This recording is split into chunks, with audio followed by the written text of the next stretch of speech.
Hai guys, welcome to Social Exchange Podcast. Hai, Sekarang kita udah masuki episode kelima. 5 banget nih. 5 banget. Oke, jadi perkenalan diri dulu ya, biar selalu ingat dengan nama kita. Gue Zizi. Gue Tika dan kameramen kita yang ada di belakang. Hai kok. Oke, jadi kita sekarang udah masuki weekend nih guys. Happy weekend. Happy weekend. Oke, biasanya nih kalau weekend itu kan waktunya untuk relaksasi ya, karena habis hektik di weekdays. Oke. Ada ini dulu ya. Oke. Yes. Biar kita 15 nggak minutes lupa kita. waktu, ya Ya. kan? Oke, sih lanjut. Oke, balik lagi. Jadi kalau misalkan di weekend itu biasanya kita relaksasi ya, Yes. karena udah hektik di weekdays. Iya. Nah, biasanya kita punya rutinitas tersendiri nih kalau di weekend itu. Kalau gue biasanya kalau emang nggak hangout keluar, gue biasanya melakukan aktivitas yang bisa gue lakukan sendiri di rumah. Kayak misalkan ya, baca buku, workout tipis-tipis, atau bisa juga Netflix ya. Nggak pakai chill, Netflix aja. Kan sendiri. Oke lah. Kalau lu biasanya apa ini? Kita nggak pernah tahu. Iya, iyain aja kalau sisi mau. Oke sih, lanjut. Kalau lu biasanya ngapain di rutinitas weekend lo? Karena weekdays kita tuh nggak pernah ada di rumah kan, kayak bokap, nyokap, kakak gue kerja semua, apalagi gue gitu kan. Terus weekend tuh sebenarnya tuh untuk family time, lebih ke ya makan siang di luar gitu kan.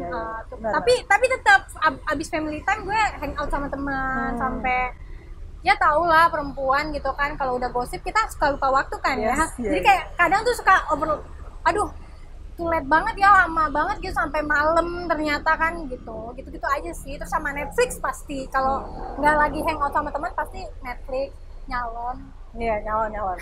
Perempuan ya nyalon gitu kan, ya self love lah gitu. Ya, oke. Terus udah sih gue itu aja sih sebenarnya. Nah, kita ngomongin soal rutinitas nih ya.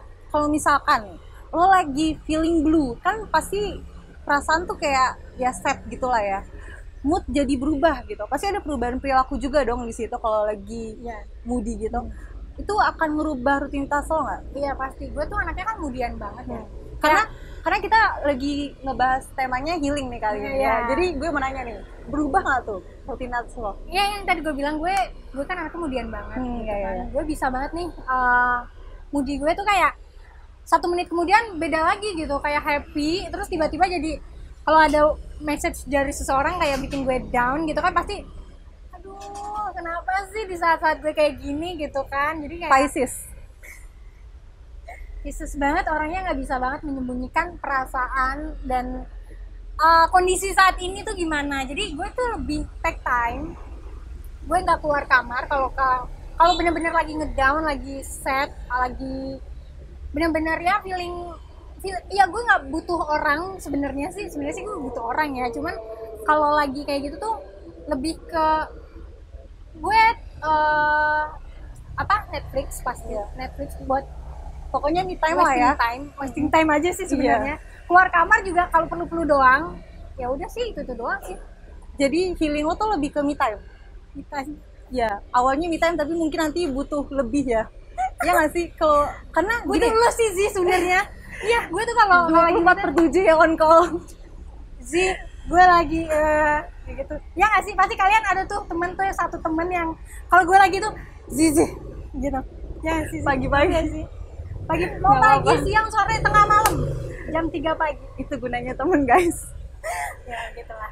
Ya, tapi itu masih di proses awal ya. Karena kalau misalkan lagi feeling blue kayak gitu, yang gue pernah denger dan baca ya, gue pernah denger tuh ada 5 stagesnya, kayak ada 5 prosesnya guys. Kalau misalkan kita lagi merasa down gitu, yang pertama itu ketika kita ada di tahap denial, terus kita anger, lebih ke emosi gitu ya. Setelah itu kita ke bargaining, kemudian kita depression, dan terakhir baru kita bisa acceptance, baru bisa menerima.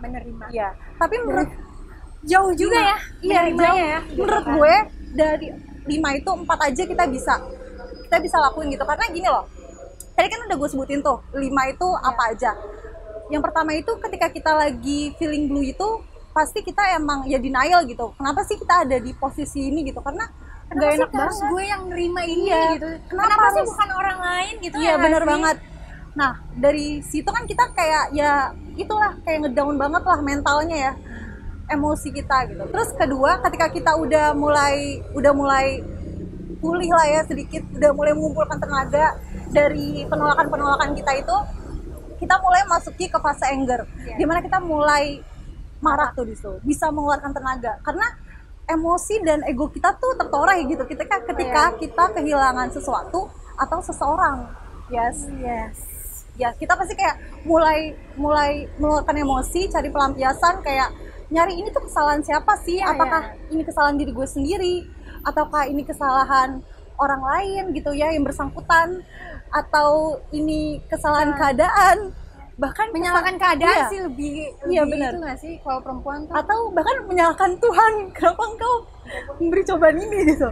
Kemudian abis dari fase anger itu ya, kita tuh mulai bisa berpikir walaupun belum jernih, karena kita udah capek tuh sebelumnya di anger, udah menguras tenaga. Di situ kita mulai nyari closure, kayak kita mulai negosiasi nih sama keadaan. Terus kita mulai kayak, seandainya gue nggak ngakuin ini ya, iya kan? Iya bener banget. Seandainya yang gue lakukan itu A, B, C gitu. Kita mulai kayak pasti nggak bakal kayak gini ya gitu. Iya, kayak mulai nego-nego. Tapi sebenarnya di proses bargaining ini atau negosiasi sama keadaan ini, itu adalah proses yang paling penting. Kenapa? Karena ini akan menentukan tahap keempat lo ini, lo akan mau masuki depresi atau udah lo langsung mau let go, menerima itu. Ya, ibaratnya gini deh di proses bargaining ini. Jadi lo lagi ada di pinggir jurang nih. Ini benar, karena lo lagi feeling dulu nggak sih, kayak lo tuh ada rasanya tuh kayak lagi ada di pinggir jurang gitu, merana ya. Dah kaki lo ini yang kiri udah di atas jurang, kaki lo yang kiri udah di atas jurang. Tinggal kaki kanan lo ini mau menuntun lo untuk move on ke depan atau lo diem di tempat. Iya benar. Diem di tempat terus nanti tiba-tiba ada sesuatu, ada angin gitu, ada hewan buas gitu di situ, bikin akhirnya lo panik terus lo jatuh ke jurang gitu. Iya, karena lo diem aja gitu, kaki kanan lo tuh nggak mau bergerak, tinggal nunggu faktor ABCD aja yang bikin lo akhirnya jatuh gitu. Itulah kalau lo diem aja, lo bakal masuk ke fase depresi itu. Serius, lo pasti pernah merasakan itu. Pernah. Iya, makanya it's your choice gitu. It's your choice, lo mau melangkah ke depan atau lo mau stuck di tempat, istilahnya kayak rot in hell lah kalau lo diem aja di dalam depresi itu gitu. Sebenarnya kayak tapi gitu. saking depresinya ya, gue waktu itu tuh kayak gue pengen liburan sendiri kayak ke suatu tempat, tapi tuh kayak di alam sendiri. Itu saking depresinya kali ya gue ya. Dan benar-benar nggak ada orang yang nemenin gue gitu. Kayak kan gue biasanya kalau traveling kan kayak sama adik gue, Benar. sama sepupu gue. Ini benar-benar gue mau sendiri. Iya, karena Gitu. karena yang gitu Tik, yang tadi lo kan awalnya lo cerita lo butuh me time kan. Awalnya lo butuh me time, tapi setelah itu lo butuh cari pelampiasan segala macam gitu. Nggak apa-apa, it's fine gitu. Tapi jangan pelampiasan ke orang lain ya. Iya, benar, itu salah. benar. Gitu kan. Cari kegiatan, cari Jangan lo aktivitas. putus sama A. Ya udah deh gue mau melampiaskan ini ke B. Ya benar. Itu salah, karena lo nggak akan healing jadinya. Nggak akan healing, tapi kayak lo lari gitu, lari Kayaknya dari itu masalah gitu. Kisah hidup seseorang ya. Kayak gitu Orang deh. juga tahu itu siapa gitu. Kayak Tapi gitu emang deh. kayak gitu sih, emang harus cari kegiatan. Misalkan lo lagi butuh sesuatu yang bikin lo relax gitu, lo carilah misalkan itu yoga atau lo meditasi. meditasi. Gue pernah melakukan meditasi dan itu membangun. Bukan membangun sih. Itu membantu banget, membantu gue kayak pikiran gitu kan. Jadi otak gue tuh ada space untuk kosong lah gitu kan, nggak mikirin hal-hal yang jadi overthinking gak sih gitu kan. Ya tapi bisa juga kayak even lo cuma listen to the music yang kayak smooth jazz atau classical music, itu kan kayak udah relaksasi kan, maksudnya itu yang free itu kayak gitu. Carilah kegiatan yang memang ada manfaatnya gitu. Jangan kegiatan yang aduh, kan anak-anak muda zaman sekarang tuh tau lah healingnya kayak ya nongkrong sana sini terus minum mabora ya kan gitu kan. Kita mana tahu, gue nggak pernah sih. nanti itu bisa sih lupa, tapi cuma sesaat. Nah, jadi cari yang memang benar-benar bisa membantu gitu dalam proses lo. Atau kalau lo pengen buang emosi ya, kayak apa ya, pelampiasan, carilah boxing, muay thai gitu. Itu kayaknya lebih bermanfaat ya kan, bikin keker badan. Yang saya lakukan beberapa waktu lalu. Oh, iya, kayak gitu. Pokoknya carilah apa yang lo suka, nggak apa-apa. Lo rugi, karena lo tuh udah rugi perasaan gitu. Aku juga pernah sih, kayak kesalon 5 jam. Cuma buat udah nggak apa-apa. Gue pengen memanjakan diri gue deh, gue nggak mau butuh siapa-siapa gitu. Ke nonton juga bisa, belanja bisa, paling kalau habis belanja ya nangis lah ya kan, ngeliat ATM. Nggak apa-apa. Pokoknya karena emang namanya lagi healing ya, pasti kita harus sacrifice. Karena kita bisa gimana ya? Ya harus bisa let go gitu. Jadi butuh pengorbanan dari tenaga ya, emosi dan materi gitu. Nggak apa-apa sebenarnya. Iya benar. Ya traveling kan butuh money. Iya benar. Ya kan? Kalau traveling sama temen ya lebih bisa PT-PT kan. Tapi kan kalau misalnya healing temennya kan temen beneran. Temen beneran gitu kan. Kalau kita sama temen kan bisa PT-PT kan. Tapi kalau kita sendiri kan memang butuh lebih banyak mengeluarkan duit lah gitu kan. Udah gitu kan, ya lu tau lah healing gimana kan. Gue pengen makan banyak. Lu kan kayak gitu kan? Iya, gue makan juga ngaruh banget.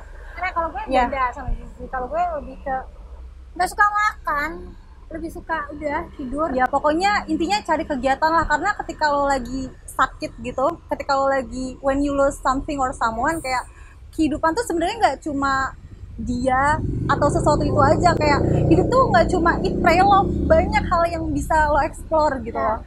Ya, dan yang paling penting ya dari healing itu, lo jangan, kalau lo udah healing, lo jangan balik lagi ke keadaan atau ke orang yang bikin lo sakit sih menurut gue. Tapi kan biasa kalau kita udah healing kan tiba-tiba hai apa kabar, iya itu cobaannya. Cuma ya kita harus smart juga lah, be smart gitu.